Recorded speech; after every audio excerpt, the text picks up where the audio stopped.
Of you. एक बार सभी लोग कंफर्म कर देंगे बेटा ऑडियो वीडियो क्लियर है।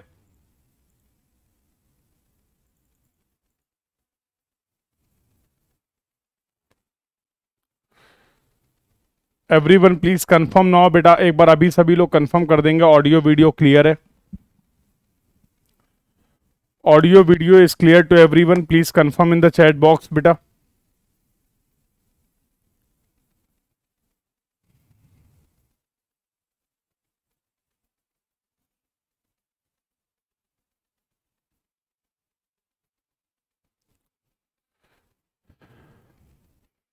Everyone please confirm in the chat box beta, am I audible, am I visible clearly to all of you?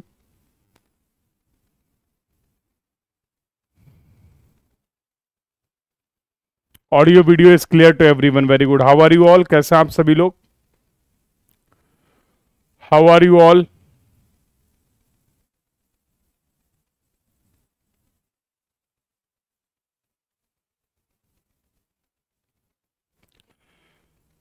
कैसे हो बेटा आप सभी लोग? डेनियल, आप बेटा लास्ट क्लास में प्रेजेंट नहीं थे क्या? डेनियल, आप लास्ट क्लास में नहीं थे क्या? एक बार कंफर्म करना जरा। इसके पहले जो प्रीवियस क्लास हुई हमारी 7 to 9, have you attended that class?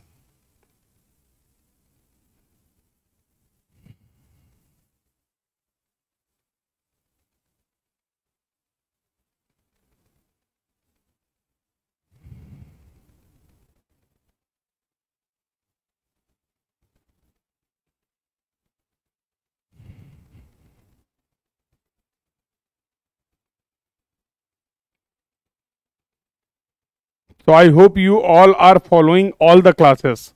बेटा ये सभी लोग ध्यान रखेंगे, कोई भी क्लास मिस नहीं करेंगे। एवरी क्लास इज इम्पॉर्टेंट और उस क्लास का जो डिस्कशन है कहीं ना कहीं वो आपके नेक्स्ट क्लास के डिस्कशन से रिलेटेड होगा। तो अगर आप कंप्लीटली सभी कंसेप्ट्स को अच्छे से कवर करना चाह रहे हैं, था सर बट स्लो आप आगे चल रहे थे, मतलब लाइव क्लास थी बेटा वो, that was the live class. अच्छा लेट ज्वाइन किया होगा आपने, चलो कोई नहीं, ठीक है। तो क्लासेस, सभी क्लासेस को प्रॉपरली डेडिकेटली आपको कंप्लीट करना है। चलो भाई, तो लास्ट क्लास में जो हम लोगों ने बातचीत की थी,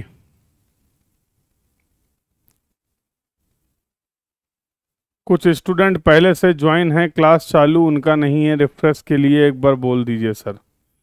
अच्छा एक बार सभी लोग क्लास को रिफ्रेश कर लेंगे। स्टार्टिंग में कोई टेक्निकल इशू था जिसकी वजह से आई थिंक कुछ प्रॉब्लम आ रही थी, अभी वो टेक्निकल इशू रिजॉल्व हो चुका है। तो एक बार सभी लोग क्लास को रिफ्रेश कर लेंगे और डिस्कशन को ज्वाइन कर लेंगे।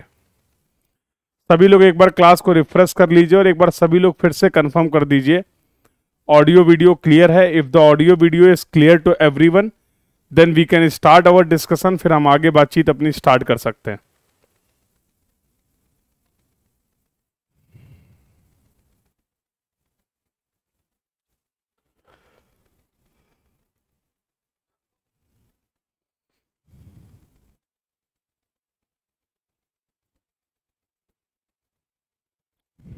बेटा एक बार क्विकली सभी लोग कंफर्म कर देंगे audio video is clear to everyone.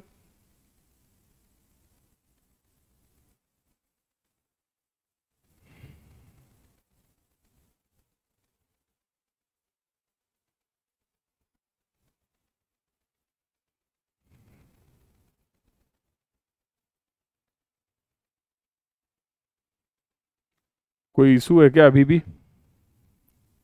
All clear, very good. तो चलिए फिर स्टार्ट करते, फिर बातचीत स्टार्ट करते हैं। और लास्ट क्लास में जो हम लोगों ने डिस्कशन किया था, that discussion was related to the SSD.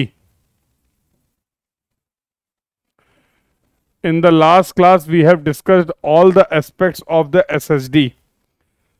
फिर से रिपीट कर देता हूं क्योंकि आपके एग्जाम में अब ये चीजें यूज हो सकती हैं। तो in your exam they can mention the other names of the SSD. आपके सेम एसएसडी के प्रॉब्लम में एसएसडी को वो दूसरे नोटेशन से भी रिफर कर सकते हैं। और अभी हम लोग समझेंगे, अभी हम लोगों ने केवल ये जाना है कि किन किन नाम से हम एसएसडी को और जानते हैं। तो आपने बोला sir non passing sight distance, आपने बोला sir absolute minimum sight distance. क्या मतलब है यहाँ पर नॉन पासिंग साइड डिस्टेंस का और एब्सोल्यूट मिनिमम साइड डिस्टेंस का, ये भी हम लोग डिस्कस करेंगे। देखो नॉन पासिंग साइड डिस्टेंस क्यों बोल रहे हैं, कोई बता सकता है क्या? Why we are referring the SSD as the non passing sight distance? Why we are referring the SSD as the non-passing side distance? SSD को आप नॉन पासिंग साइड डिस्टेंस क्यों बोल रहे हैं, ये आप आंसर कर सकते हैं। Everyone can answer, those who have followed the previous lecture, वो सभी लोग इस बात को आंसर कर सकते हैं कि SSD के लिए हम लोगों ने टर्म क्यों यूज किया, that is the non passing sight distance.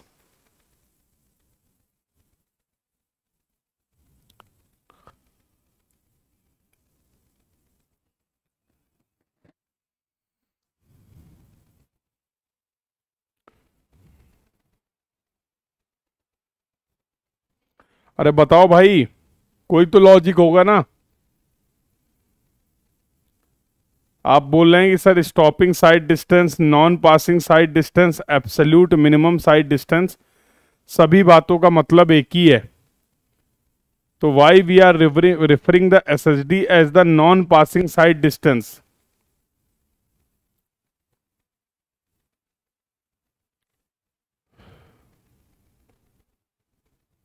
Do you have any idea?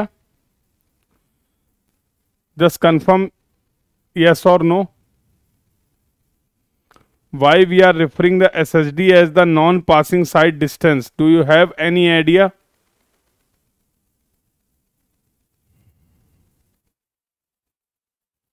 अरे भैया सिंपल सी बात थी, अभी अभी आपने बोला था कि सर अगर ये व्हीकल मूव कर रहा है with the speed v and there is any object, the minimum height of the object as per IRC that is going to be 0.15 meter and height of the driver's eye level above the road surface as per IRC that is going to be 1.2 meter।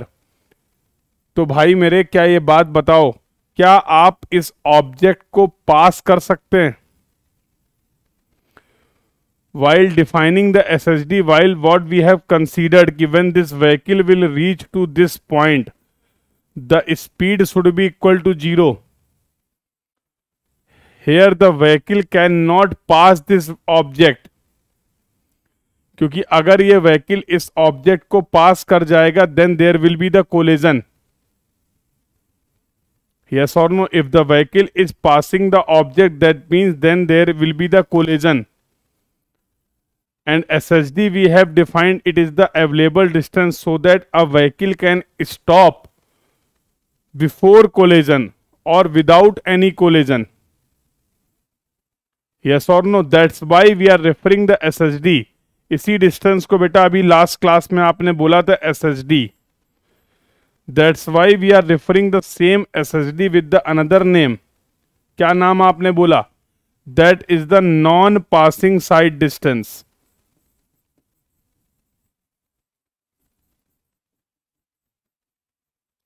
That you have referred as non-passing side distance. अभी clear हो गया। अभी एक discussion रह गया है, SSD का एक नाम आपने और बोला एब्सोल्यूट मिनिमम साइड डिस्टेंस। तो अभी तक हम लोगों ने ये डिस्कस नहीं किया है। Till now we have not discussed कि why we are referring the SSD as the absolute minimum sight distance. तो इसके बारे में भी हम लोग बातचीत करेंगे, बट बिफोर दैट हम लोग कुछ और साइड डिस्टेंसेस के बारे में बातचीत कर लेते हैं। When we will discuss about all the sight distance, जब सभी साइड डिस्टेंसेस के बारे में हम लोग बातचीत कर लेंगे, तब मैं दोबारा से इस पॉइंट में आऊंगा कि हम लोग एसएसडी को एब्सोल्यूट मिनिमम साइड डिस्टेंस क्यों बोल रहे हैं। ठीक है, तो भैया क्या ये मान लिया जाए कि स्टॉपिंग साइड डिस्टेंस का डिस्कशन कंसेप्ट सभी को पूरी तरीके से क्लियर हो चुका है? कहीं पे भी किसी को अगर कोई भी डाउट है, कोई भी क्वेरी है? बिकॉज अभी जो टॉपिक बेटा अब आपके स्टार्ट हो चुके हैं from the geometric design of the road, ये सभी टॉपिक आपके एग्जाम में बहुत ही ज्यादा फ्रीक्वेंट हैं। तो हो सकता है जब आपने पहला चैप्टर कंप्लीट किया था इंट्रोडक्शन, तो बहुत ज्यादा क्वेश्चंस आपको पीवाईक्यू में देखने को नहीं मिले थे। यस और no? But now when you will practice the question related to the geometric design of road, अब जब आप जियोमेट्रिक डिजाइन ऑफ रोड के पीवाईक्यूज को प्रैक्टिस करेंगे तो you will find very frequent question from all these topics. तो sight distances से बहुत ज्यादा क्वेश्चंस आपको देखने को मिलेंगे प्रैक्टिस के लिए। थर्ड प्रॉब्लम नहीं हो रहा है सर, ऐसा क्या था थर्ड प्रॉब्लम में? हो जाना चाहिए, सारी प्रॉब्लम हो जानी चाहिए। चलो ट्राई करो, एक बार और ट्राई करो, नहीं होगा तो फिर एक्सप्लेन कर दूंगा। But whatever concept we have discussed, उससे आप साइड डिस्टेंस और स्पेशली स्टॉपिंग साइड डिस्टेंस के सारे क्वेश्चंस को आप सॉल्व कर लेंगे। कोई भी क्वेश्चंस आप अटेम्प्ट कर सकते हैं। तो एक बार फिर से ट्राई करना, नहीं होता है तो फिर बताना, ठीक है? सभी लोग एक बार ट्राई कर लीजिए। जो मैंने आपको 3 क्वेश्चन थे टोटल लास्ट क्लास में, एक क्वेश्चन तो मैंने क्लास में ही सॉल्व करा दिया था, रिएक्शन टाइम को फाइंड आउट करना था जिसका आंसर आ रहा था 3.13 सेकेंड। और बाकी क्वेश्चंस को आप खुद से ट्राई करिए और कहीं पे कोई डाउट आए, कोई क्वेरी आए, एक बार में अगर क्वेश्चन नहीं हो पा रहा है तो थोड़ा सा कंसेप्ट को रिवाइज कर लीजिए और दोबारा अटेम्प्ट लीजिए। देखो बताने को बेटा मैं सारी प्रॉब्लम बता सकता हूं, बट मैं जो मेथोडोलॉजी फॉलो करता हूं कि I will provide you the direction. मेरा ऐसा मानना है कि मैं आपको उतना सपोर्ट करूं जितना रिक्वायर्ड है। बहुत ज़्यादा एक्सेसिव सपोर्ट अगर मैं कर दूंगा तो कहीं ना कहीं खुद से जो प्रॉब्लम सॉल्विंग एबिलिटी है वो आप डेवलप नहीं कर पाएंगे। तो आई वांट कि आप क्वेश्चन को मल्टीपल टाइम अटेम्प्ट करें अगर नहीं सॉल्व हो रहा है तो। ये इंश्योर मैं कर रहा हूं आपको, ये एश्योर मैं कर रहा हूं कि whatever concept we have covered, जिस भी कंसेप्ट को हम लोगों ने क्लास में डिस्कस किया है वो कंसेप्ट सफिशिएंट है और उसके बेसिस पे आप किसी भी प्रॉब्लम को मैनेज कर सकते हैं, डील कर सकते हैं, ठीक है? तो try to develop the problem solving skill, और वो प्रॉब्लम सॉल्विंग स्किल जो डेवलप होगी वो प्रॉब्लम को सॉल्व करने से ही होगी, ठीक है भाई? तो थोड़ा सा यहां पर अप्रोच डिफरेंट रहने वाली है। मैं सारी बातें आपको बताऊंगा, कहीं पे भी कोई भी प्रॉब्लम होगी I will be there, but मेरी इच्छा ये है कि आप ज़्यादा से ज़्यादा सवाल को खुद से सॉल्व करें ताकि आपका कॉन्फिडेंस भी बूस्ट हो और साथ साथ एक जो क्वेश्चन का फोबिया होता है स्टूडेंट में, जनरली क्या होता है थ्योरेटिकल पार्ट समझने में दिक्कत नहीं होती है क्योंकि वो आपको कोई समझा रहा है, यस और नो, वो कंसेप्ट मैं आपको यहाँ पर एक्सप्लेन कर रहा हूँ। लेकिन प्रॉब्लम आती है जब हम न्यूमेरिकल्स को डील करते हैं, वहां पर हमें अपने सारे कंसेप्ट्स को खुद से अप्लाई करना होता है। तो जनरली ये ऑब्जर्व किया गया है कि एप्लीकेशन में थोड़ी सी प्रॉब्लम आती है आपको, और उस प्रॉब्लम से बचने के लिए हम क्या करते हैं, न्यूमेरिकल्स कम प्रैक्टिस करते हैं, जिसकी वजह से वो प्रॉब्लम दूर नहीं होती है। तो मेरा सजेशन यहाँ पर ये रहेगा, ज़्यादा से ज़्यादा क्वेश्चंस को अटेम्प्ट करिए। इनिशियली थोड़ा सा प्रॉब्लम आएगा, बट लगातार जब कंटिन्यूअसली आप इस प्रोसेस को फॉलो करेंगे तो आप ये ऑब्जर्व करेंगे कि आपकी problem solving ability over the period of time क्या होगी, बेटर हो जाएगी, और उसी से आपको हेल्प मिलेगी, उसी से आपको मार्क्स मिलेंगे इन योर एग्जाम, ठीक है भाई? तो एक बार फिर से ट्राई कर लेना, जरूरत पड़े तो कॉन्सेप्ट्स को रिवाइज कर लेना, और उसके बाद भी अगर 1-2 अटेम्प्ट लेने के बाद भी नहीं सॉल्व हो रहा है, सारे एफर्ट कर लिए, क्वेश्चन नहीं सॉल्व हो पा रहा है, तो डिस्कस कर लेना, फिर बता दूंगा। चलें आगे बातचीत कर ली जाए। चलिए भाई, तो मान लिया कि एसएसडी तक का डिस्कशन क्लियर है। अगली साइड डिस्टेंस की बात करते हैं, that is the OSD. OSD stands for the overtaking site distance, OSD stands for the overtaking site distance. अब क्या कहानी है इस ओवरटेकिंग साइट डिस्टेंस की, इसके बारे में बात करते हैं। देखो जनरली कल भी हम लोगों ने डिस्कस किया था कि जो रोड पे फास्ट मूविंग व्हीकल होते हैं, जो रोड पे फास्ट मूविंग ट्रैफिक होता है, उसकी टेंडेंसी होती है कि अगर उसके आगे वाला व्हीकल कम स्पीड से मूव कर रहा है, ध्यान से समझना है एक एक बात को, सुनना बहुत ध्यान से, कंसेप्ट बहुत आसान है, बट एक एक चीज एक बार अगर आप सही से सुन लेंगे तो सारी चीजें समझ में आ जाएंगी। अगर आप रोड पे मूव कर रहे हैं किसी स्पीड से और आपके आगे वाला जो व्हीकल है वो रोड की डिजाइन स्पीड से कम स्पीड पे मूव कर रहा है, फॉर एग्जाम्पल और एक्सप्लेन कर देता हूं, मान लीजिए आप एक नेशनल हाईवे पे मूव कर रहे हैं और आपको पता है कि प्लेन टेरेन पे अगर एक नेशनल हाईवे है तो उसकी डिजाइन स्पीड जो है वो 100 kmph है। कई बार हम लोग डिस्कस कर चुके हैं। मतलब प्लेन टेरेन पे उस नेशनल हाईवे पे जितने भी व्हीकल होंगे वो 100 kmph की स्पीड से मूव कर सकते हैं, कहीं कोई प्रॉब्लम नहीं है। मानते हो कि नहीं? If the design speed of the road is 100 kmph, that means that implies all the vehicles can move safely with the speed 100 kmph। अगर किसी रोड पे आप उस रोड की डिजाइन स्पीड से मूव कर रहे हैं तो आप सेफ हैं। प्रॉब्लम ओवरटेकिंग की जरूरत कब पड़ती है, इस बात को समझिए। तो मैं एक प्लेन हाईवे पे मूव कर रहा था, 100 kmph की स्पीड से मूव करना चाहता हूं, बट प्रॉब्लम ये है, दिक्कत ये है कि मेरे आगे जो व्हीकल मूव कर रहा है वो डिजाइन स्पीड से कम की स्पीड पे मूव कर रहा है। तो फॉर एग्जांपल वो 70 kmph की स्पीड से मूव कर रहा है, due to any reason, the vehicle is moving with the speed of 70 kmph, लेकिन उस रोड पे व्हीकल कितनी स्पीड से मूव कर सकता है, वो है 100 kmph। तो जाहिर सी बात है मैं चाहूंगा कि मैं उसको ओवरटेक करके आगे निकल के 100 kmph की स्पीड से मूव करूं। तो whenever there will be a slow moving vehicle, तो दो तरीके के व्हीकल की मैंने आपसे बात कर ली, एक तो हमारा फास्ट मूविंग व्हीकल हो गया और एक स्लो मूविंग व्हीकल हो गया। अब एक प्रॉब्लम और समझिए, एक पॉइंट और समझिए इंपॉर्टेंट। जैसे जब कभी भी हम किसी रोड पे बात करेंगे तो हम हर अलग अलग टाइप ऑफ व्हीकल के लिए डिजाइन नहीं करते हैं।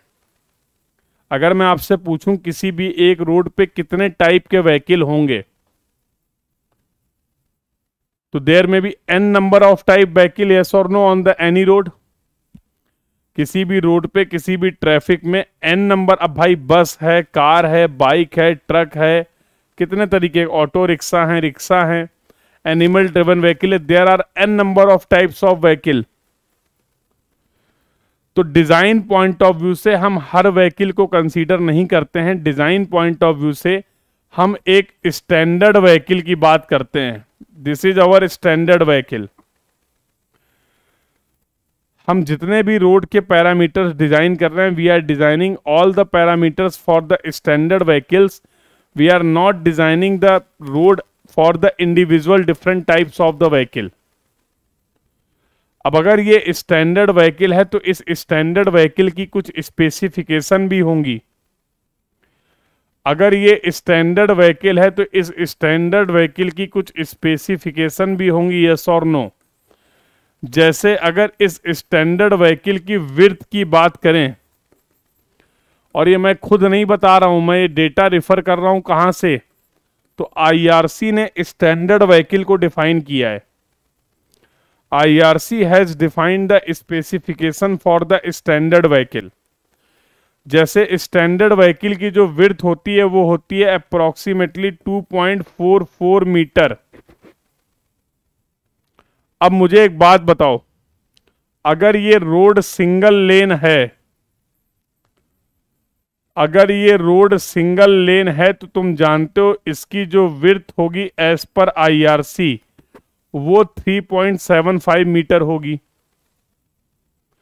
क्या इस सिंगल लेन रोड पे ओवरटेकिंग पॉसिबल है स्टैंडर्ड व्हीकल की?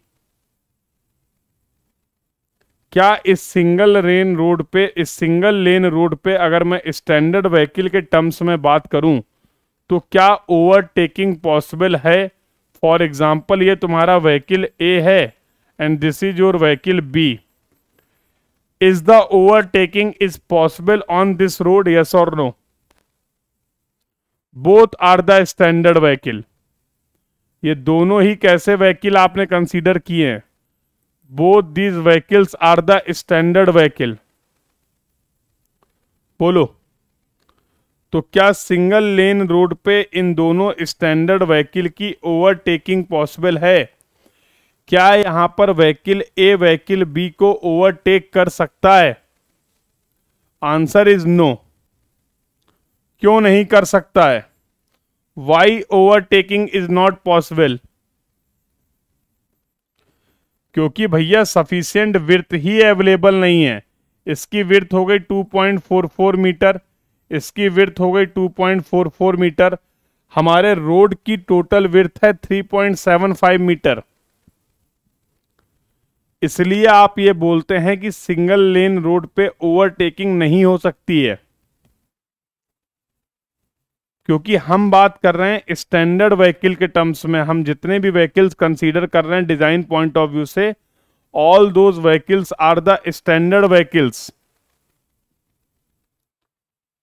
All those vehicles are the standard vehicles. So it is not possible for the two standard vehicles to overtake in a single lane road. Now I hope the reason is also clear to you. क्यों overtaking यहां पर संभव नहीं है, ये बात भी सभी को क्लियर हो गई है? यस और नो? तो हम लोग ओवरटेकिंग के लिए एक जनरल केस कंसीडर करेंगे और वो केस होगा टू लेन और टू वे ट्रैफिक का. टू लेन रोड हम लोग कंसीडर करेंगे और टू वे ट्रैफिक कंसीडर करेंगे. जरा समझिए, situation is something like this. जरा सबसे पहले रोड की बात करो. यहां पर आप क्लियरली देख पा रहे हैं this is the two lane road.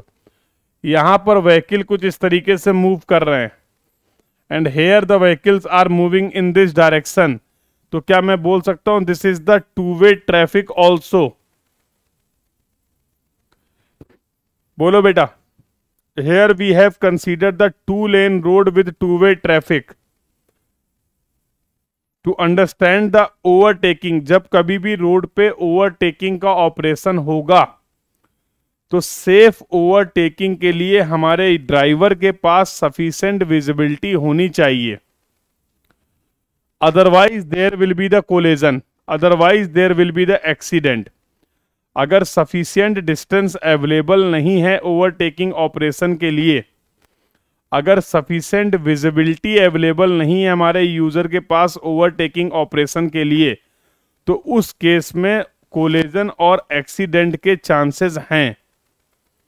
और जैसा हम लोग स्टार्टिंग से डिस्कस कर रहे हैं कि we don't want this type of the situation. तो व्हेनेवर इट इज रिक्वायर्ड कि रोड पर किसी ट्रैफिक को ओवरटेक करने की जरूरत है, तो वहां पर हम लोग रोड को इस तरीके से डिजाइन करेंगे कि there should be sufficient visibility. But अभी हम ये जानना चाह रहे हैं कि हमारे यूजर को ओवरटेकिंग के लिए कम से कम कितनी विजिबिलिटी रिक्वायर्ड है. तो बात वही है, अभी आप अपने यूजर की चाहत को समझना चाह रहे हैं कि भाई तुम मुझे बता दो कि तुम्हें कितनी डिस्टेंस विजिबल होनी चाहिए, ताकि जिस समय मैं रोड को डिजाइन करूंगा उस समय इस बात का ध्यान रखूंगा.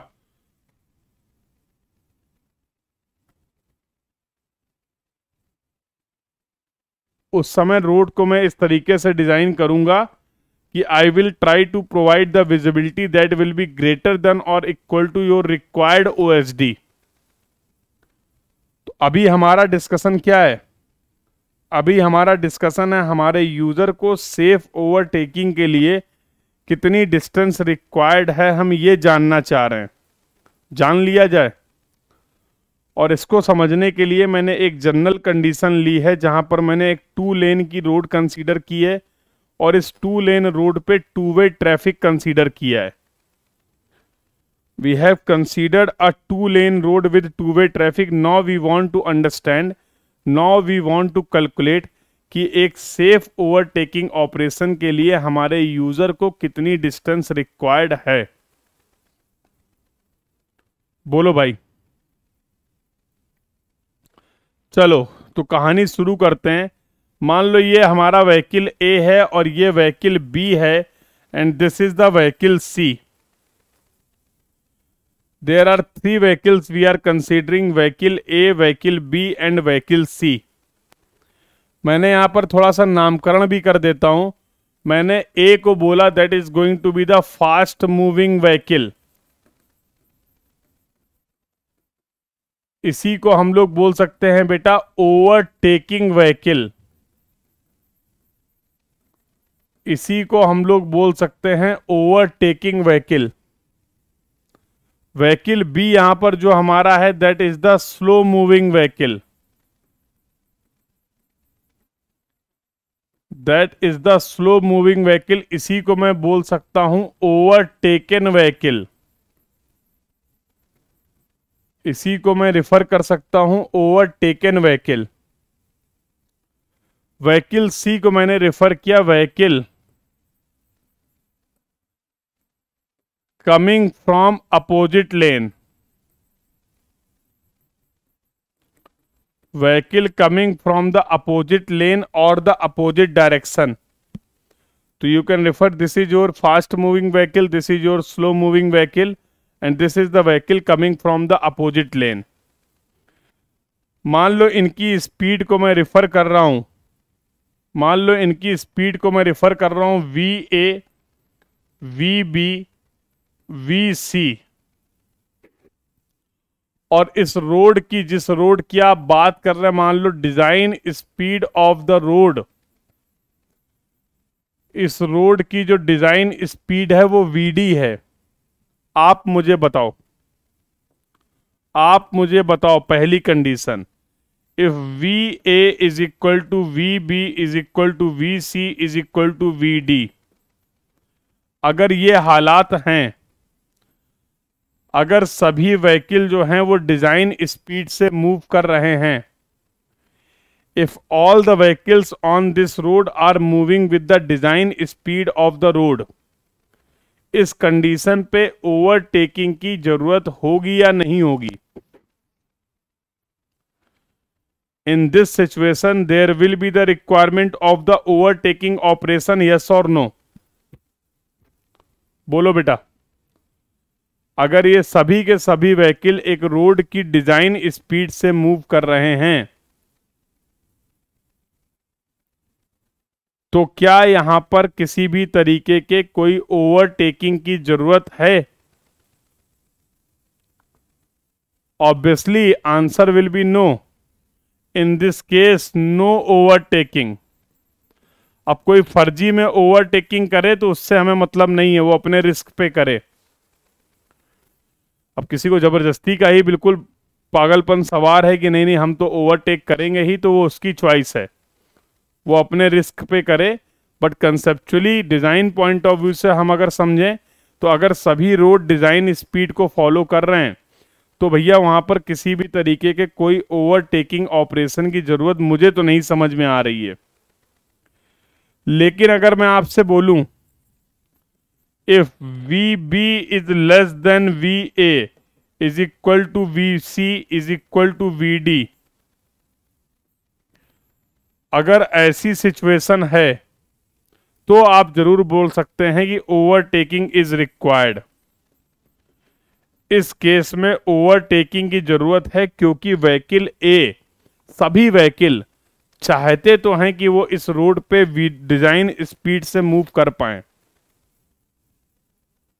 ठीक है, तो अभी हम लोग ओवरटेकिंग की बात कर रहे हैं तो यहां पर मैं क्लियरली बोल सकता हूं कि वी बी जो है वो लेस देन वी ए है। वी बी जो है वो लेस देन वी ए है। क्लियर है बेटा? अरे तभी तो तुम इसकी स्पीड को बोल लो, इस व्हीकल को बोल लो स्लो मूविंग व्हीकल। अब जरा इस ओवरटेकिंग का गेम समझो। आप मूव कर रहे हैं, आपके आगे एक व्हीकल है जो कि कम स्पीड से मूव कर रहा है, स्लो मूविंग व्हीकल है। तो अचानक से वही वाली बात है, किसी भी सिचुएशन पे रिएक्ट करने के लिए तुम्हें चाहिए कुछ टाइम। ऐसा तो नहीं कि बस तुमने जिस पॉइंट पे ऑब्जर्व किया कि तुम्हारे आगे एक स्लो मूविंग व्हीकल है, उसी पॉइंट पे तुम ओवरटेकिंग स्टार्ट कर दोगे, ऐसा तो नहीं होगा ना। तुम्हें उस सिचुएशन पे रिएक्ट करने के लिए कुछ टाइम चाहिए ना। तो ए पे तुमने देखा कि व्हीकल जो है बी स्लो मूविंग व्हीकल है। अब जरा इस डायग्राम में आ जाओ, यहां से अच्छे समझ में आएगा। तो A1 पॉइंट पे आपने देखा कि B1 एक व्हीकल है जो स्लो मूविंग व्हीकल है, लेकिन ऑब्वियसली इसके पैटर्न को ऑब्जर्व करने के लिए आपने कुछ डिस्टेंस कवर करी D1, और ये जो D1 डिस्टेंस कवर की है बेटा, ये आपने कवर की है हेजिटेशन पीरियड में, या इसी को आप बोल सकते हो रिएक्शन टाइम। अब एक यहां पे बहुत इंपॉर्टेंट बात है, जरा ध्यान से समझना। मान लो व्हीकल ए ज्यादा स्पीड से मूव कर रहा है, व्हीकल बी जो है वो कम स्पीड से मूव कर रहा है, और अगर ये मूवमेंट चलता रहा तो तुम्हें नहीं लगता है ये स्पीड में डिफरेंस होने की वजह से दो व्हीकल के बीच की जो रोड पर डिस्टेंस है वो डिस्टेंस लगातार कम होती चली जाएगी। If the speed of the vehicle A will be more, जब आप हेजिटेशन पीरियड में उसको फॉलो कर रहे हैं, जब आप ये D1 डिस्टेंस कवर कर रहे हैं, उस समय अगर आपकी स्पीड स्लो मूविंग व्हीकल से ज्यादा होगी तो दो व्हीकल के बीच में जो डिस्टेंस अवेलेबल है रोड में, वो डिस्टेंस लगातार कम होती चली जाएगी। यस और नो? वो डिस्टेंस लगातार कम होती चली जाएगी, यस और नो? और हम सभी जानते हैं कि जब रोड पे दो व्हीकल मूव कर रहे हैं तो उनके बीच में एक प्रॉपर स्पेस अवेलेबल रहना चाहिए। There should be proper space that should be available between the two vehicles, yes और नो? और बेटा उस स्पेस को हम लोग बोलते हैं स्पेस हेडवे, और रिप्रेजेंट करते हैं एस से। एस क्या है? Space headway. क्या होता है स्पेस हेडवे? दो व्हीकल के बीच में जो डिस्टेंस है, दो सक्सेसिव व्हीकल के बीच में जो रोड पर डिस्टेंस अवेलेबल होती है। तो एक बहुत इंपॉर्टेंट बात है कि जब आप ये हेजिटेशन पीरियड पे मूव करेंगे तो आप फास्ट मूविंग स्पीड से नहीं मूव करेंगे।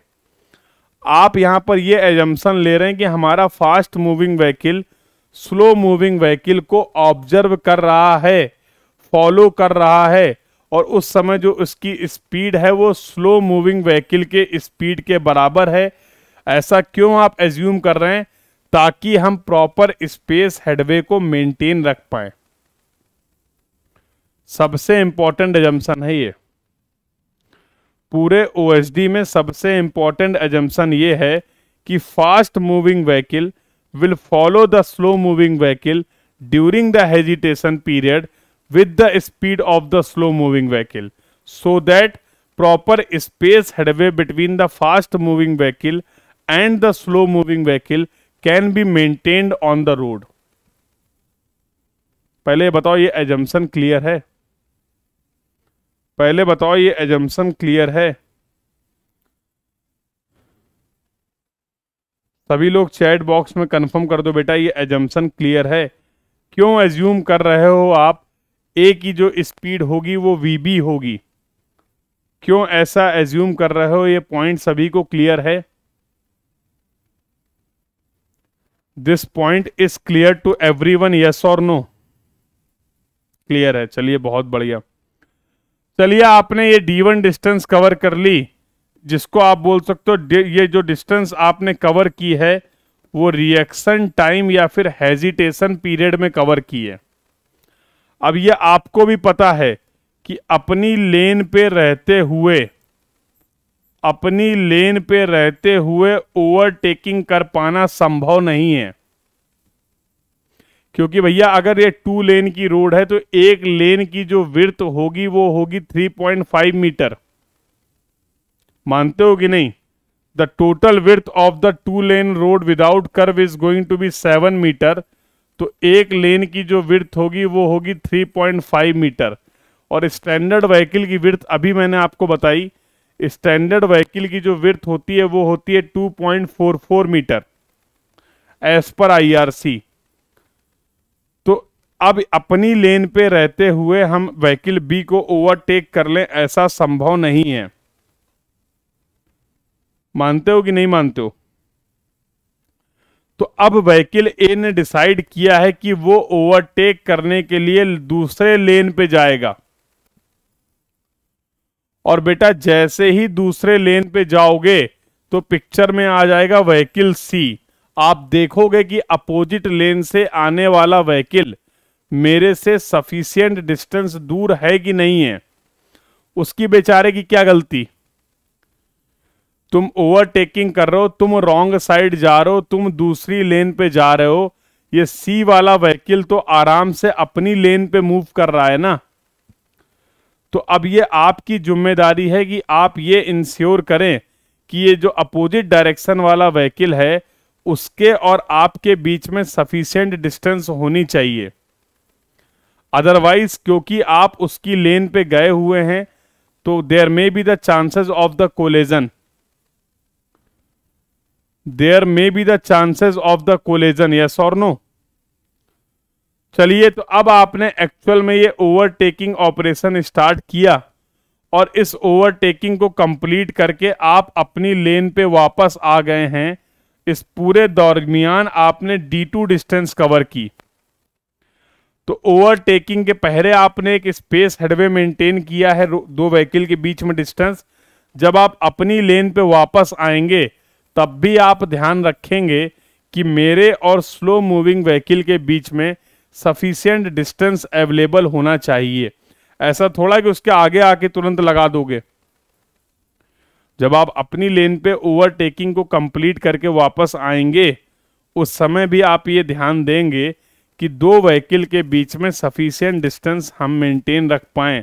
अदरवाइज फिर से वही है, there may be the chances of the collision.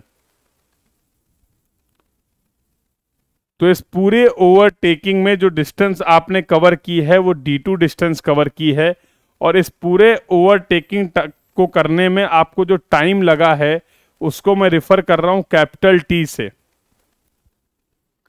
अब जब इस D2 डिस्टेंस की मैंने बात की तो थोड़ा इसको और ध्यान से देखा तो मुझे पता चला ये D2 जो डिस्टेंस है वो बराबर होगी 2S प्लस B के।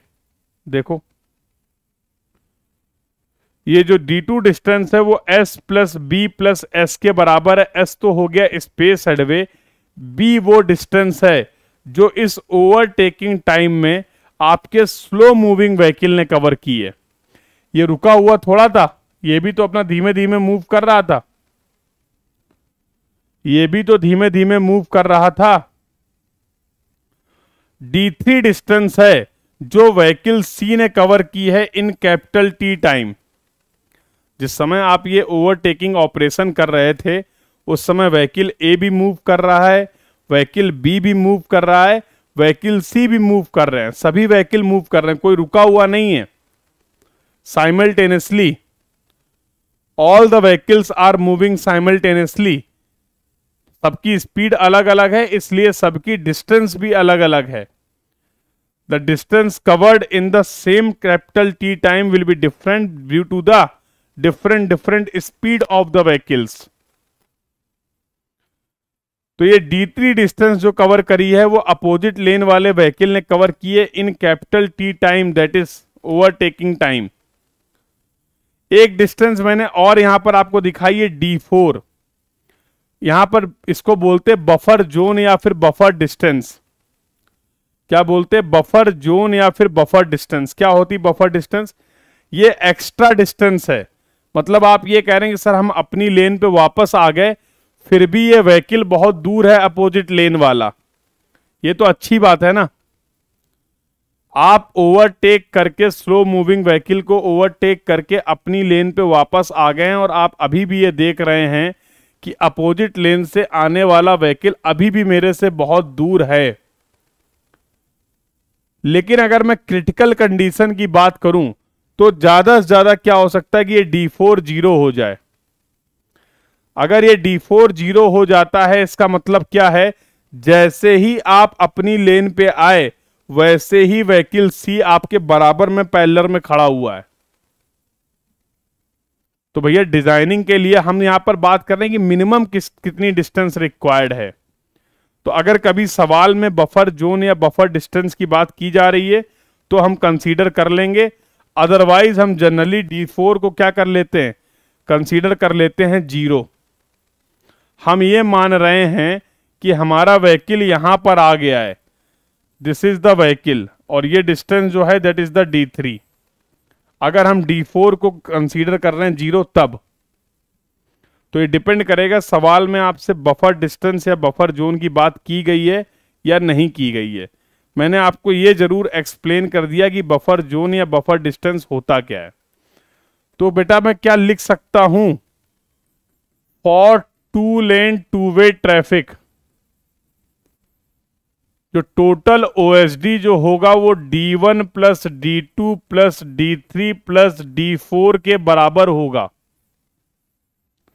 इस 2 लेन 2 वे ट्रैफिक के लिए अगर आप एक सेफ ओवरटेकिंग ऑपरेशन करना चाह रहे हैं तो टोटल डिस्टेंस जो आपको रिक्वायर्ड है वो D1 plus D2 plus D3 plus D4 के बराबर होगी। If D4 is equal to 0 तो मैं लिख सकता हूं OSD will be equal to D1 plus D2 plus D3। बोलो हाँ या ना। सेफ ओवरटेकिंग ऑपरेशन के लिए कम से कम 2 लेन रोड में जहां पर 2 वे ट्रैफिक है इतनी डिस्टेंस आपके पास अवेलेबल होनी चाहिए, तभी उसी कंडीशन में आप एक सेफ ओवरटेकिंग ऑपरेशन कर सकते हैं। बोलो बेटा यहां तक की कहानी क्लियर है? Everyone please confirm in the chat box the discussion till now is clear to everyone, yes or no। अगर यहां तक की बातचीत क्लियर है तो फिर आगे बातचीत करी जाए। If the discussion till now is clear to everyone, तो अब हमारी कोशिश होगी, अब हम ये पता करने की कोशिश करेंगे कि ये D1 D2 D3 कैलकुलेट कैसे किए जाएंगे।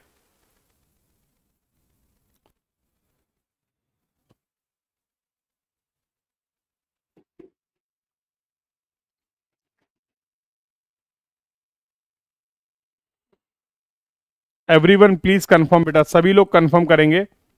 यहां तक का ओवरटेकिंग का गेम क्या है ये सभी को समझ में आ गया, यस और नो?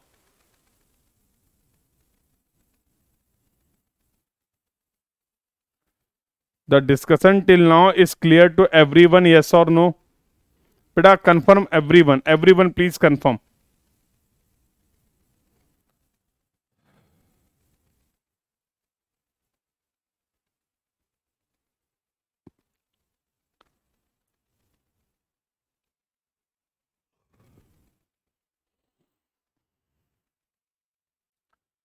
चलिए तो कोई दिक्कत नहीं है। D1 कौन सी डिस्टेंस थी, लिख देता हूं मैं, distance covered by vehicle A in hesitation period with speed VB, yes और नो? D2 क्या है, distance covered by vehicle A in overtaking time, capital T, yes और नो? D3 क्या है, distance covered by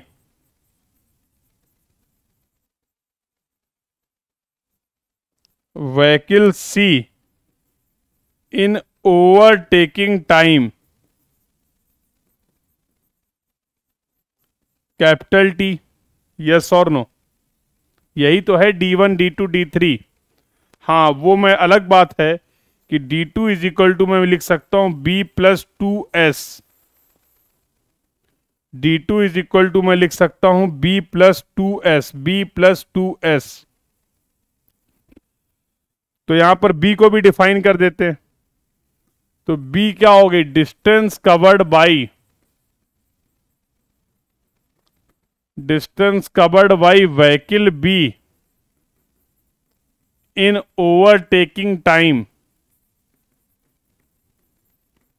in overtaking time capital T।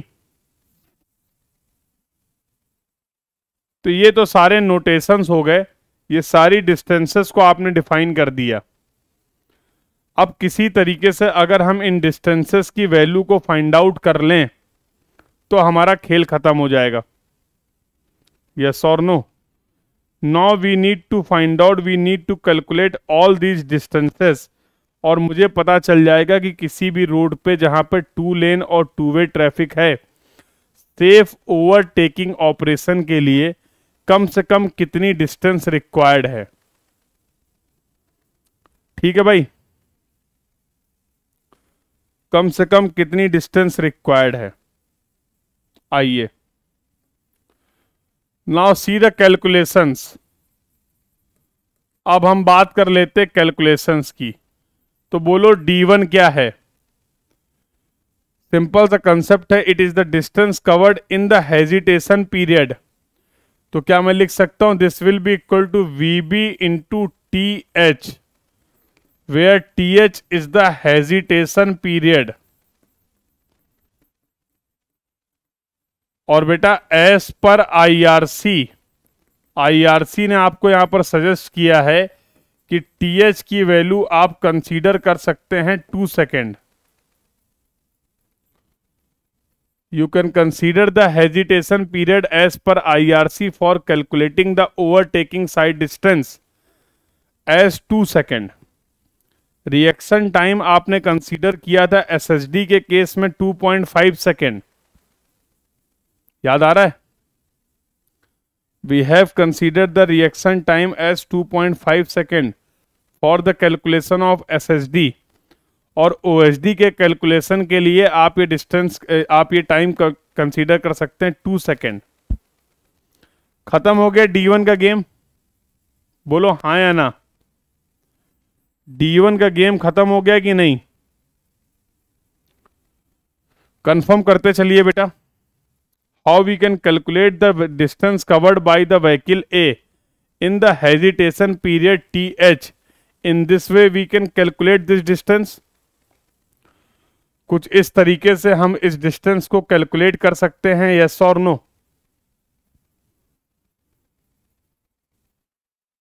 बोलिए बेटा, can we calculate the distance like this? अगर कर सकते हैं तो अब बातचीत करते हैं अगली डिस्टेंस की। तो D2 क्या हो जाएगा? D2 will be equal to B+2S।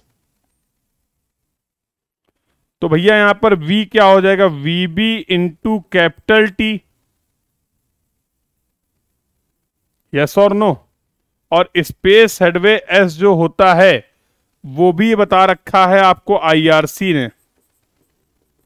IRC ने बोला कि आप स्पेस हेडवे कैलकुलेट कर सकते हैं। 2 फॉर्मूले हैं, 0.2 कैपिटल VB प्लस L और 0.7 स्मॉल VB प्लस L। अब सर ये L क्या है? तो L है length of the wheel base. जो आपका स्टैंडर्ड व्हीकल है उसके व्हील बेस की लेंथ है, और एज पर IRC इसकी वैल्यू होती 6.1 और 6 मीटर। डेटा याद रखना बेटा, डेटा याद रखना है। तो अब स्पेस हेडवे तो हम कैलकुलेट कर सकते हैं। Now we can calculate the space headway.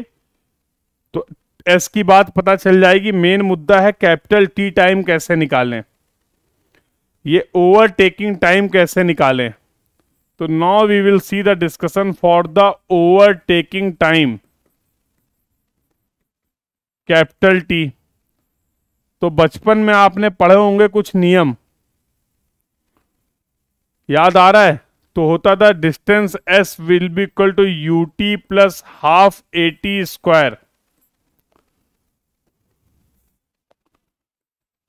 ut plus half at square, ये रिलेशन पढ़ा है कभी ने? बेटा ये s स्पेस हटवे नहीं है, ये s जनरल डिस्टेंस है। Distance covered between the 2 point will be equal to ut plus half at square. सभी ने पढ़ा होगा, यस और नो? नोटेशंस भी जानते हैं, s हो गई डिस्टेंस, u हो गई इनिशियल स्पीड, t हो गया टाइम, a हो गया एक्सलरेशन। इस पूरे ओवरटेकिंग के गेम में जरा ध्यान से समझो, जब आपका व्हीकल यहां से ओवरटेकिंग स्टार्ट कर रहा है और ये डिस्टेंस कवर कर रहा है, तो टोटल डिस्टेंस कितनी कवर कर रहा है ये? तो आप लिख सकते हो this will be equal to d2। Overtaking करते समय इनिशियल स्पीड कितनी थी? vb into capital T plus half at square. Can I write like this? आपने ही बोला कि सर ये d2 डिस्टेंस जो होगी वो b प्लस 2s के बराबर होगी। This will be equal to vb into capital T plus half at square. Sir जो v डिस्टेंस होगी वो bb इंटू कैपिटल T के बराबर होगी, plus 2s will be equal to vb into capital T plus half at square. तुम्हें नहीं लगता यहां से अगर मैं निकालना चाहूं तो t की वैल्यू आ जाएगी √4s अपॉन a। देखो चेक करो। In this way we can find out the value of the overtaking time in second. That will be equal to √4s upon a। आ रही सभी की यही वैल्यू, यस और नो?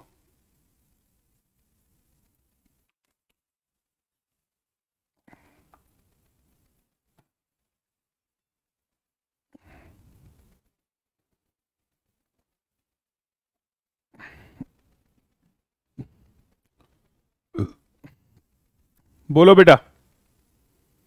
तो this is the actual overtaking time जो आपको लग रहा है व्हीकल को, that will be equal to √4s upon a। देख लो पूरा डेरिवेशन मैंने आपको बता दिया, कहीं कोई डाउट हो, कहीं कोई क्वेरी हो तो पूछ लो। If anyone having any doubt, any query, you can ask. और अगर कोई डाउट, कोई क्वेरी नहीं है तो एक बार कंफर्म जरूर करते रहिए, क्योंकि चीजें थोड़ी सी लंबी हैं, तो एक कनेक्टिविटी बहुत जरूरी है, तो बीच बीच में कंफर्म जरूर करते रहिए अगर पूरा डिस्कशन क्लियर है।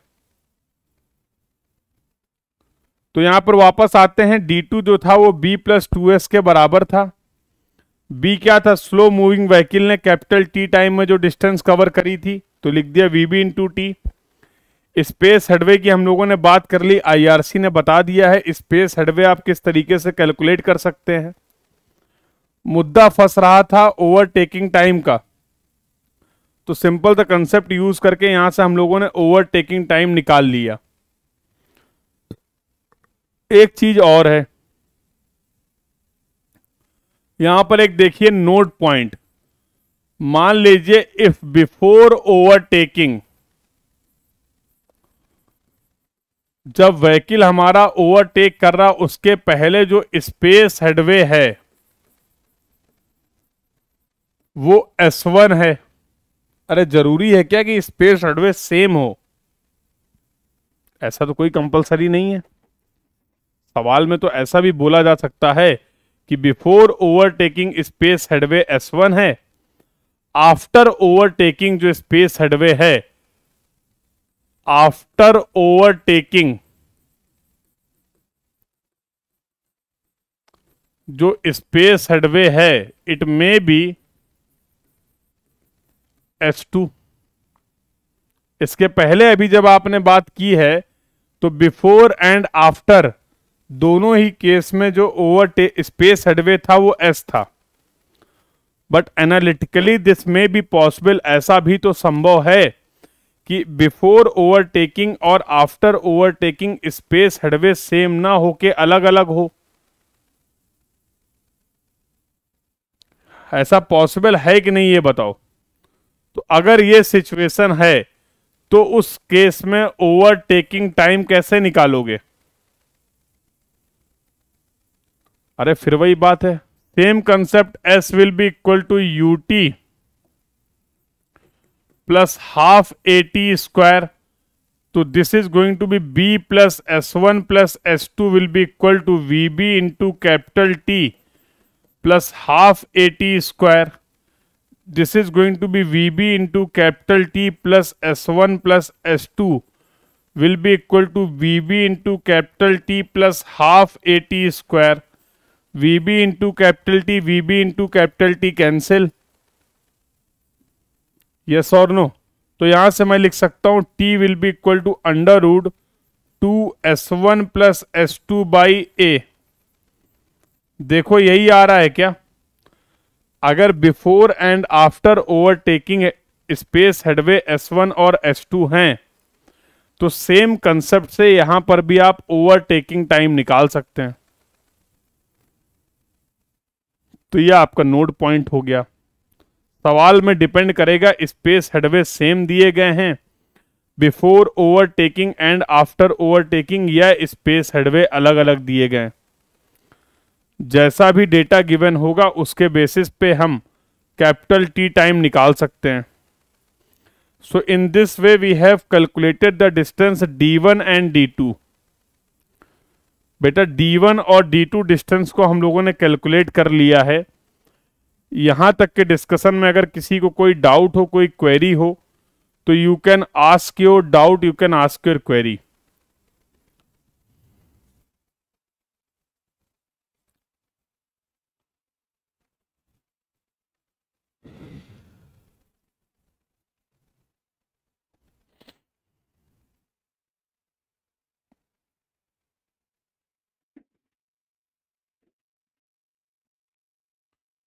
बोलो भाई, how we have calculated the distance D1 and D2 is clear to everyone? How we have calculated the distance D1 and D2 is clear to everyone, yes और नो?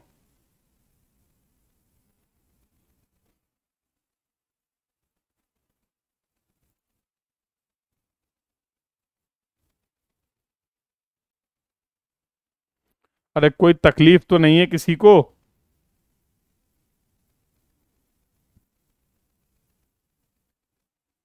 क्लियर है? चलिए बहुत बढ़िया, आगे चलें। तो अगली डिस्टेंस की बात कर लेते हैं बेटा, और अगली डिस्टेंस जो है that is the D3 distance covered by the vehicle C, distance covered by the vehicle C in the capital T time. तो अब तो खुश हो जाओ, फॉर 2 लेन 2 वे ट्रैफिक कितनी डिस्टेंस रिक्वायर्ड है for the safe overtaking operation? D1 plus D2 plus D3। अब आपको यह पता है कि हमें कैसे कैलकुलेट करना है D1 को। अब आपको पता है how we can calculate the distance D2, and अब आपको यह भी पता है how we can calculate the distance D3। अगर ये पता चल गया तो मुझे एक चीज और बता दो, अगर रोड जो है वो 2 लेन की है लेकिन ट्रैफिक वहां पर 1 वे है, तो उस केस में ओवरटेकिंग के लिए कितनी डिस्टेंस रिक्वायर्ड होगी? Listen carefully. Now the road is 2 way having the 1 way traffic. In that case, what will be the OSD required? In that case, what will be the OSD required?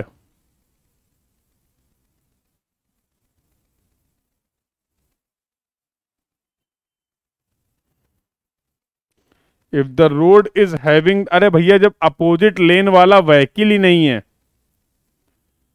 जब opposite लेन से कोई vehicle आ ही नहीं रहा है, तो D3 का term क्या करेगा वहां पे? तब तो D3 के टर्म की कोई जरूरत नहीं होगी ना वहां पे। कितनी कठिन बात है ये? अरे सिंपल सी बात है। तो मैं लिख सकता हूं this will be simply equal to D1 plus D2। याद तो नहीं करना पड़ेगा। बोलो भाई, समझ गए हो क्यों ऐसा हो रहा है? ये बात सभी को समझ में आ गई है? यस और नो?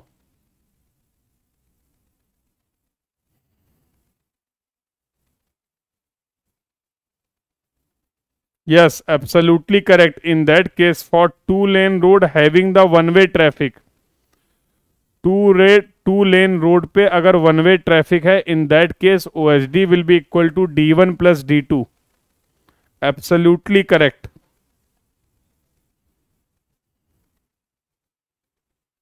क्लियर है? यही सब लिखा हुआ था और यहां तक पहुंचने के लिए हम लोगों ने पूरी बात कर ली। अब मेरे हिसाब से इस स्लाइड में किसी को कोई भी कहीं पे भी तकलीफ नहीं होनी चाहिए। तो ये जो कंक्लूजन थे ये कैसे आए, इसकी इन डेप्थ बातचीत हम लोगों ने कर ली। इसकी इन डेप्थ बातचीत हम लोगों ने कर ली है, यस और नो? तो OSD जनरल केस की अगर बात करें तो आपने बोला D1 plus D2 plus D3 plus D4। अगर बफर जोन नहीं है, बफर डिस्टेंस मेंशन नहीं है, तो to lane two way traffic के लिए OSD की वैल्यू हो जाएगी D1 plus D2 plus D3 और two lane one way traffic के लिए OSD की वैल्यू हो जाएगी D1 plus D2। That will be equal to D1 plus D2।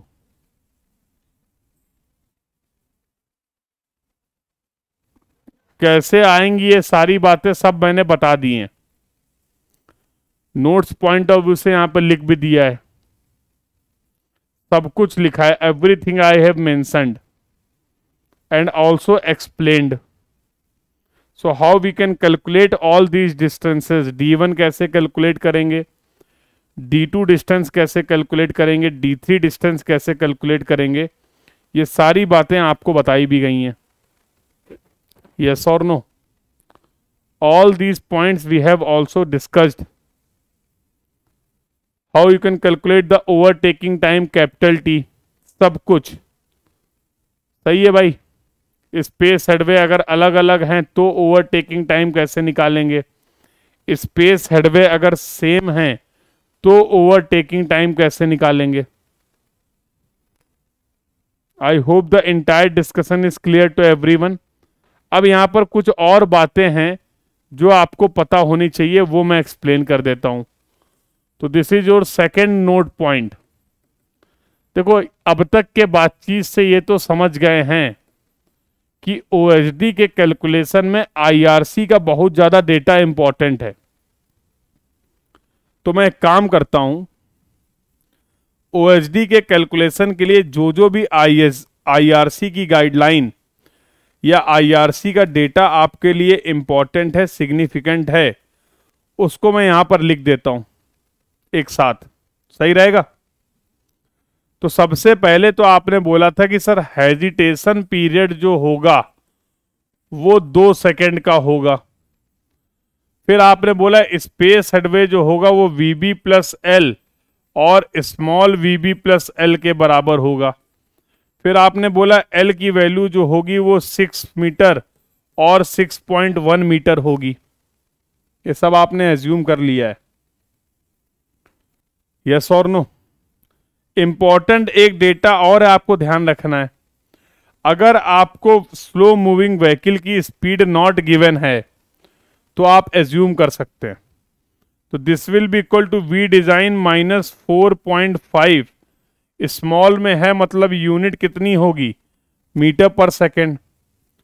और अगर आप kmph में एज्यूम करना चाह रहे हैं स्लो मूविंग व्हीकल की स्पीड, तो that will be equal to V design minus 16 kmph। ये भी IRC की गाइडलाइन है कि अगर आपको स्लो मूविंग व्हीकल की स्पीड नहीं पता है, अगर आपको स्लो मूविंग व्हीकल की स्पीड नहीं पता है तो फिर आप क्या कर सकते हैं, ये 2 तरीके बताए गए, इन मीटर पर सेकेंड और इन kmph।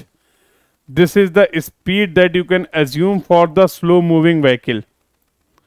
स्लो मूविंग व्हीकल के लिए आप इस स्पीड को एज्यूम कर सकते हैं। क्लियर है मेरे लाल सभी को? और तीसरी बात क्या है, अगर व्हीकल सी की स्पीड नहीं गिवन है तो we can assume this speed as the speed of the vehicle A, और we can assume this speed as the design speed of the road, where VD is the design speed, where VD is the design speed in kmph, और small VD क्या है, ये भी design speed ही है, लेकिन यहां per unit क्या है, मीटर पर सेकेंड। तो ये कुछ इंपॉर्टेंट डेटा है जो आपने आईआरसी ने आपको रिकमेंड किया है for the calculation of the OSD। दो डेटा और हैं जो आपको पता होने चाहिए। Capital H is the height of driver's eye level, that will be equal to in this case 1.2 metre. ऐसा SSD में भी था। अब देखो यहां पर आप बात कर रहे हैं ओवरटेकिंग साइड डिस्टेंस की, या फिर इसी को बोलते हैं पासिंग साइड डिस्टेंस। जैसे आपने SSD को बोला था non passing sight distance, in the same way overtaking sight distance को हम लोग रिफर कर सकते हैं as a passing sight distance. Yes, so यहां पर जो स्मॉल h होगा उसकी वैल्यू भी कितनी होगी, 1.2 मीटर। अरे मेरे लाल, एक व्हीकल ही तो दूसरे व्हीकल को ओवरटेक कर रहा है या पास कर रहा है, तो ऑब्जेक्ट यहां पर जिसको आप कंसीडर कर रहे थे उसकी भी तो हाइट 1.2 मीटर ही होगी। तो SSD के कैलकुलेशन में कैपिटल H आपने कंसीडर किया था 1.2 metre and small h you have considered as 0.15 metre, but for the calculation of the OSD both the capital H and the small h will have the same value। Capital H और small h दोनों ही अपने कितने हो जाएंगे, 1.2 metre हो जाएंगे। आई hope logic भी सभी को क्लियर है। I hope logic is clear to everyone. बोलो हाँ या ना।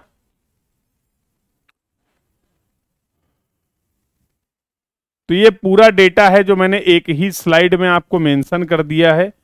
जहां पर भी जरूरत हो आप आईआरसी की ये जो गाइडलाइन है उसके अकॉर्डिंग इस डेटा को एज्यूम कर सकते हैं। कहीं पे भी कोई भी दिक्कत नहीं है। You can assume all the data accordingly as per the need for the calculation of the OSD। बताओ भाई, कोई दर्द, कोई पीड़ा?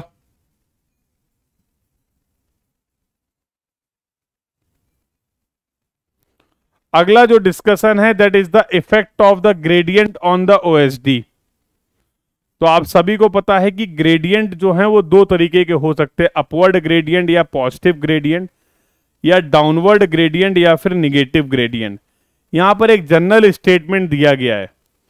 यहां पर केवल अभी आपको पहले स्टेटमेंट को फॉलो करना है, या बोल सकते हो आप दूसरा स्टेटमेंट फॉलो कर लो। OSD should increase for both up gradient and down gradient. तो जितनी भी OSD की कैलकुलेशन आपने करी है प्लेन रोड के लिए जहां पर कोई भी ग्रेडियंट नहीं था, इफ इन केस अगर हमारे रोड पे, टोपोग्राफी पे, टेरेन पे कोई ग्रेडियंट होगा तो IRC ने ऐसा रिकमेंड किया है कि for both type of gradient, upward gradient है या फिर डाउनवर्ड ग्रेडियंट है, दोनों ही केसेस में आप क्या करिए, दोनों ही केसेस पे आप OSD की वैल्यू को इंक्रीज कर दीजिए। दोनों ही केसेस पे जो भी रिक्वायर्ड OSD है उससे ज्यादा आप उस वैल्यू को प्रोवाइड कर दीजिए from safe design point of view. तो ये बेटा कंप्लीट कंसेप्चुअल पार्ट हम लोगों ने डिस्कस कर लिया रिलेटेड टू द OSD। अच्छा,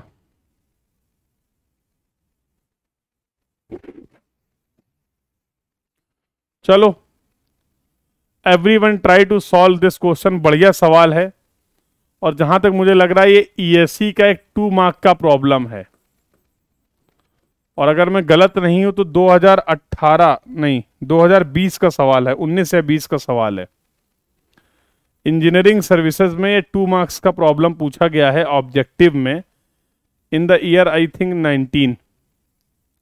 एनीवे कोई भी ईयर हो, इसका आंसर हमें फाइंड आउट करना है और सारी बातों का ध्यान रखना है। कितना टाइम रिक्वायर्ड है टू सॉल्व दिस क्वेश्चन, बोलो। ये क्वेश्चन हम लोग क्लास में ही सॉल्व करेंगे। This question we are going to solve in the class itself. So tell me how much time is required to solve this question.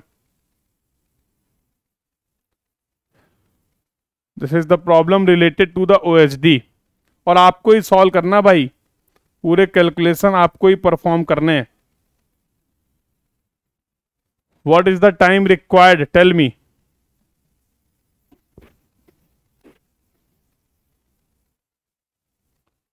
अरे कितना टाइम लगेगा ये तो बता दो।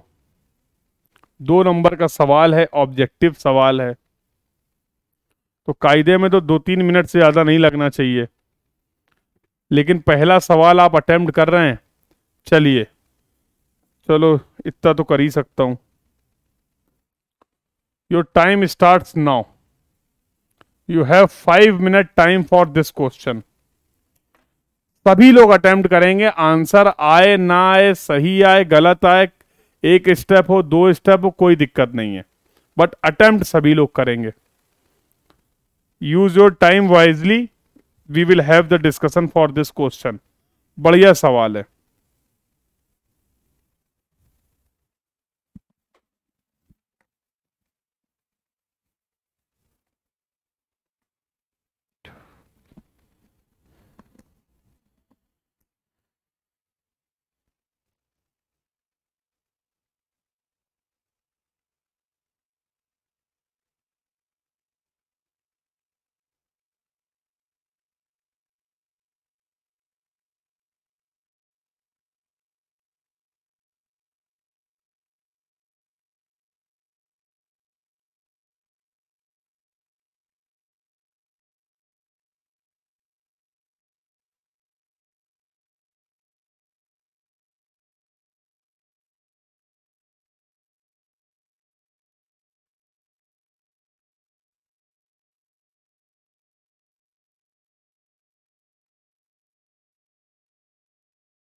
हाँ भाई, आंसर आ गया सभी का ए।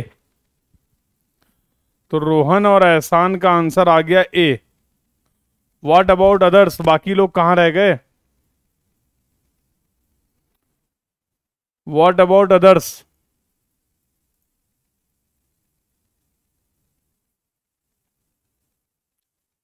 बोलो भाई, have you got the answer for this question? तो बहुत सारे लोगों का आंसर देख पा रहा हूं मैं चैट बॉक्स में, ए आ गया है। ए के अलावा और किसी का कोई आंसर? चलो फिर शुरू करते हैं। Let's see the solution part, अभी पता चल जाएगा ए है, बी है, सी है, डी है।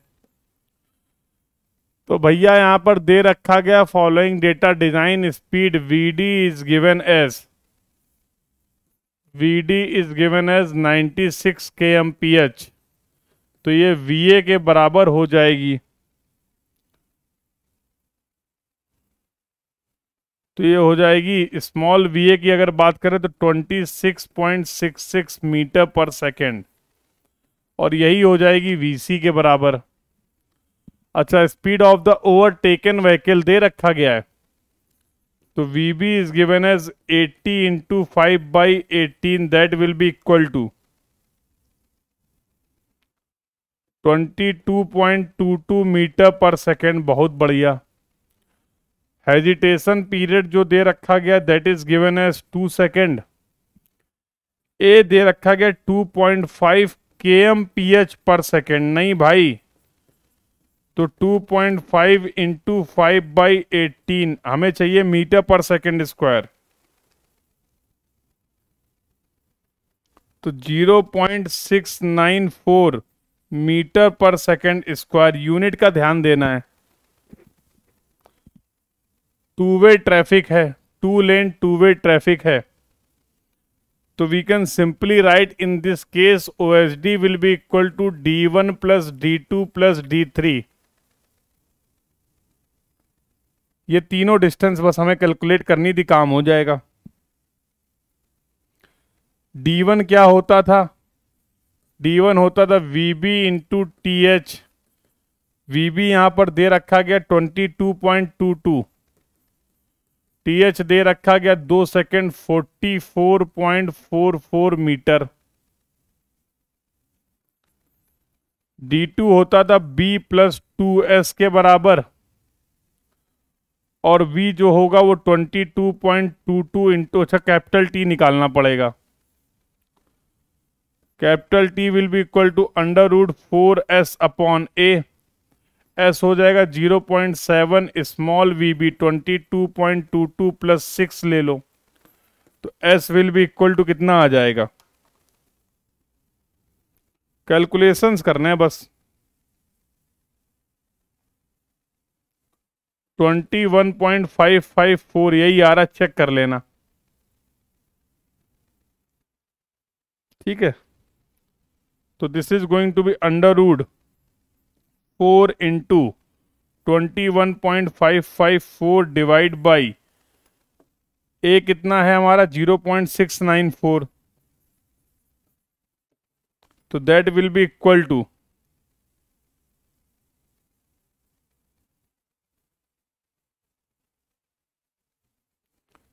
11.145 second.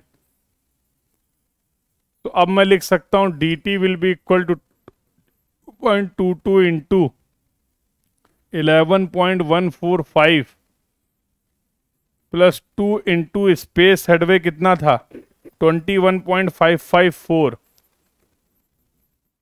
Yes, so now finally we can find out the value of D2।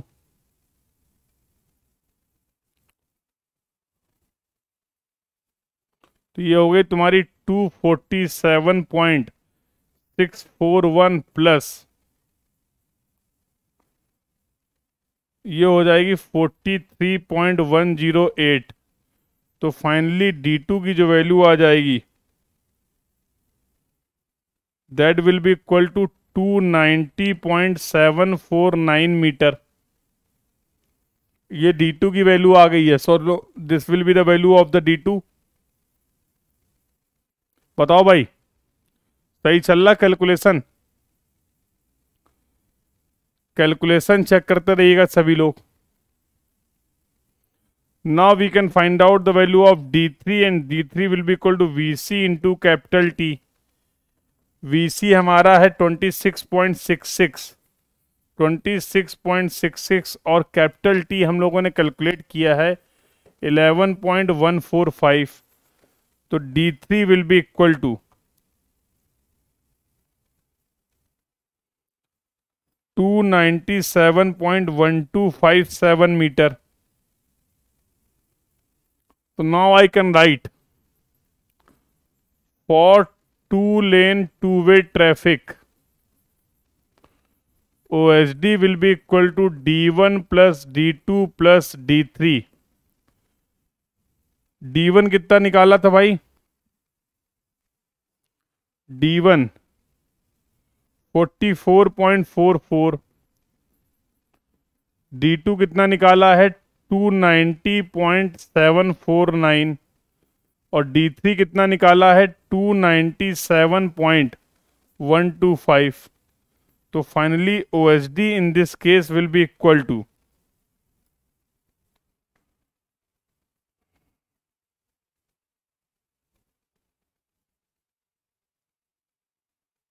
632.314 metre.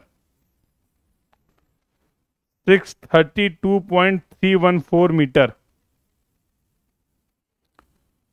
तो based on the available option, जो हमारे पास ऑप्शन अवेलेबल हैं, yes very good, we can mark A as the correct answer for this question. इस question के लिए correct answer हम mark कर सकते हैं ए, एब्सोल्युटली करेक्ट। तो आई थिंक ए के अलावा और किसी का कोई ऑप्शन आ भी नहीं रहा था, सभी का आंसर ए ही आ रहा था ना। देख लो बेटा, सारे स्टेप्स क्लियर हैं किस तरीके से हम OSD की वैल्यू को कैलकुलेट कर सकते हैं। The entire steps is clear to everyone? बोलिए। तो ये हो गया भाई आपका OSD का कंसेप्ट। OSD बोल दीजिए या फिर इसी को हम बोलते हैं पासिंग साइड डिस्टेंस, क्योंकि यहां पर एक व्हीकल दूसरे व्हीकल को क्या कर रहा है? पास कर रहा है। तो you may refer as the overtaking sight distance और you may refer as passing sight distance. मेरे सभी लाल चैट बॉक्स में कंफर्म कर देंगे खेला खत्म हो गया OSD का कि नहीं। The discussion about the OSD is clear to everyone. Now you should have all the conceptual clarity, और साथ साथ एप्लीकेशन कैसा होगा ये भी हम लोगों ने इस क्वेश्चन की हेल्प से क्लियर कर लिया। और अगर बात करें जियोमेट्री डिजाइन ऑफ रोड की, तो क्रॉस सेक्शनल एलिमेंट वाला टॉपिक हम लोगों ने कंप्लीट कर लिया। और साइड डिस्टेंस टॉपिक में दो इंपॉर्टेंट साइड डिस्टेंस के बारे में हम लोगों ने अपना डिस्कशन कंप्लीट कर लिया। एक तो था स्टॉपिंग साइड डिस्टेंस और दूसरा था overtaking sight distance. Stopping sight distance and overtaking sight distance. Now we are left with the two sight distances. अगली साइड डिस्टेंस जो होगी हमारी वो होगी हेडलाइट साइड डिस्टेंस, और एक साइड डिस्टेंस की और हम लोग बात करेंगे ISD, that will be the intermediate side distance. इसके अलावा अभी हम लोग डिस्कशन करेंगे ओवरटेकिंग जोन के बारे में। What is the concept of the overtaking zone and what are the various design guideline? Overtaking zone का कंसेप्ट क्या है और उसको डिजाइन करने की क्या IRC की गाइडलाइन है, ये भी हमारे अभी डिस्कशन का पार्ट रहने वाला है। In the case of priority intersection, अभी हम लोगों ने नॉर्मली साइड डिस्टेंसेस की बात की है, स्टॉपिंग साइड डिस्टेंस की बात की है। प्रायोरिटी इंटरसेक्शन का कंसेप्ट क्या होता है और प्रायोरिटी इंटरसेक्शन में साइड डिस्टेंस को डिजाइन करने के लिए IRC की गाइडलाइन क्या है। तो ये चार टॉपिक बेटा जो नेक्स्ट क्लास का डिस्कशन का पार्ट होंगे, that we are going to discuss tomorrow. ठीक है, तो आज की क्लास का डिस्कशन हम लोग यहीं पर वाइंड अप करेंगे and I hope the discussion for the today's class is clear to everyone. So tomorrow we are going to connect at 7 PM as usual time, जो आपका टाइम है क्लास का। तो अभी आप बेटा प्रीवियस ईयर क्वेश्चन प्रैक्टिस करना start कर सकते हैं और जो भी आपके डीपीपीज हैं उनको अटेम्प्ट कर सकते हैं। एसएसडी और ओएसडी से रिलेटेड काफ़ी क्वेश्चन आपको पीवाईक्यू में मिलेंगे, तो आप इन सभी कंसेप्ट को अप्लाई करके उन क्वेश्चंस को इजीली सॉल्व कर सकते हैं। क्लियर है भाई? बोलिए। अरे बोल दो ना, बोलते नहीं हो यार।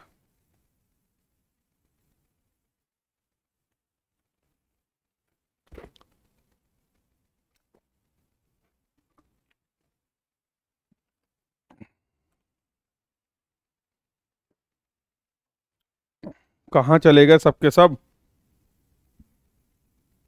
हाँ,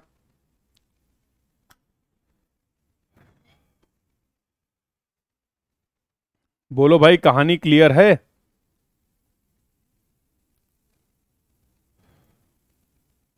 बहुत बढ़िया।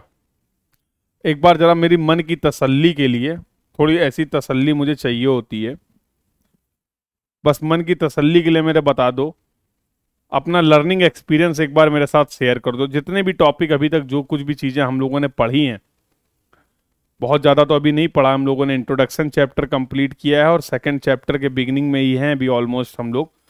बट टिल नाउ आप में से बहुत सारे लोगों ने हो सकता है पहले ट्रांसपोर्टेशन इंजीनियरिंग या हाईवे इंजीनियरिंग पढ़ रखा हो। बहुत सारे लोग आप में से ऐसे भी होंगे जो फर्स्ट टाइम इस सब्जेक्ट को पढ़ रहे हैं। What is your overall learning experience till now? Just tell me, क्या माहौल है भाई? बताओ भाई।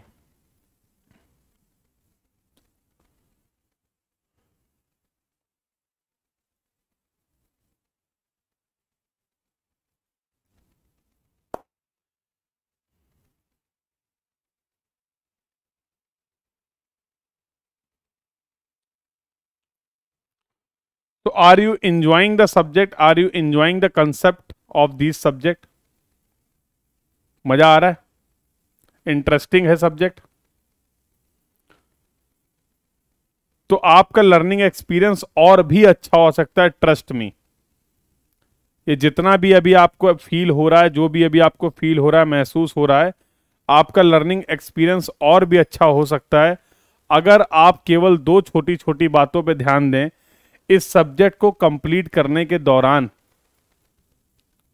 ठीक है, यस, इस सब्जेक्ट को कंप्लीट करने के दौरान आप रिवीजन ज्यादा से ज्यादा करिए। जो कंसेप्ट हम लोग कवर करते चले जा रहे हैं उनको जब भी आपको फ्री टाइम मिले उनको प्रॉपर रिवाइज करिए और ज्यादा से ज्यादा क्वेश्चंस अटेम्प्ट करिए। गेट का पीवाईक्यू, ईएससी का पीवाईक्यू और क्लास के डीपीपी और वीकली टेस्ट, ये तो करना ही करना है। तो बच्चों का ये एक्सक्यूज रहता है कि सर बहुत ज्यादा क्वेश्चन है, टाइम मैनेज नहीं हो पा रहा। बेटा मैनेज करिए, क्योंकि अगर आपको एक्स्ट्रा ऑर्डिनरी एफर्ट चाहिए, एक्स्ट्रा ऑर्डिनरी रिजल्ट्स चाहिए, अगर आप एक्स्ट्रा ऑर्डिनरी रिजल्ट्स एक्सपेक्ट कर रहे हैं अपने एग्जाम से, तो बेटा उसके लिए एफर्ट भी आपको एक्स्ट्रा ऑर्डिनरी करने पड़ेंगे। तो we all are having the limited time, but उसमें आपको अपनी चीज़ों को मैनेज करना है। रिवीजन और ज़्यादा से ज़्यादा क्वेश्चन प्रैक्टिस पे ध्यान दीजिए, उससे एक्चुअल में आपका कॉन्फिडेंस और रिटेंशन पावर जो है, आप बहुत आसानी से इन सभी कंसेप्ट्स को एग्जाम तक इजीली कैरी कर पाएंगे। जैसा मैंने पहले ही बताया, सब्जेक्ट को पढ़ लेना, कंसेप्ट को पढ़ लेना ये एक बात है, लेकिन रिजल्ट्स तभी आपको मिलेंगे। फाइनली आप इन चीज़ों को रिजल्ट्स में तभी कन्वर्ट कर पाएंगे जब आप इन सभी कंसेप्ट्स को अपने एग्जाम वाले दिन तक कैरी कर पाते हैं और वहां पर इनको अप्लाई कर पाते हैं। क्लियर है? तो थोड़ा सा फोकस यहां पर देना, और ये बहुत कॉमन मिस्टेक है जो जनरली हमसे हो जाती है। इस पे हम लोग को ध्यान देना है कि रिवीजन और प्रैक्टिस में किसी भी तरीके का कोई भी कॉम्प्रोमाइज नहीं करेंगे। ठीक है भाई? आई होप आप सभी इन चीज़ों को फॉलो करेंगे और अपने लर्निंग एक्सपीरियंस को एकदम बेस्ट बनाने वाले हैं, और पूरे में से पूरे मार्क्स एग्जाम में आप इस सब्जेक्ट से इजीली स्कोर कर पाएंगे, ऐसी मेरी उम्मीद है। ठीक है, तो चलिए आज की क्लास की डिस्कशन को यहीं पे रखते हैं, मिलते हैं कल for the further discussion. So this was all about for this class. Thank you everyone. Keep learning. Thank you.